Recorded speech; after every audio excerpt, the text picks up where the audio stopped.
Мәгариф журналының июль саны дөнья күрде.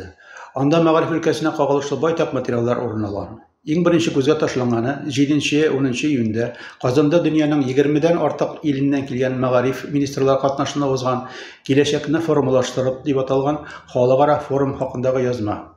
Әлеге чарада министрлар, җитәкчеләр Россия мәгариф системасының мөмкинлекләре, үзара хезмәттәшлекне ныгыту турында сөйләштеләр.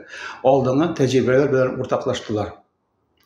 Бу хакта сөйләгәндә мәгариф журналының район мәктәпләре, мәгариф идарәләре арасындагы хезмәттәшлеге турында да әйтми калып булмый.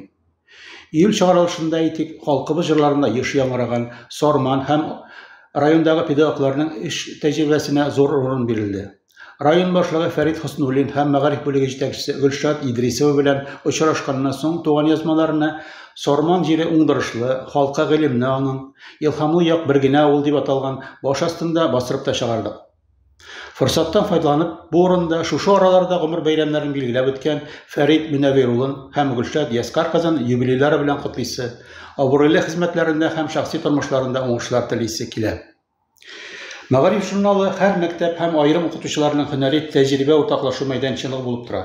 Журналның бу чыгарылышында да төрле мәктәпләрдән килгән төрле фәннәр буенча дәрес эшкәртмәләре урын алды. Бай тарихлы Зур Нуркай авылы һәм урта мәктәп тормышын милләтнең яшәү көче тамырларда дип аталган язмадан укып белергә мөмкин. Журналның җыр-моң яратучыларга да үз бүләге бар. Узган ел талантлы композиторлар Илмир Низамов, Илһам Байтирәк әсәрләре мәгариф журналы өчен язган җырлары белән таныштырып килдек.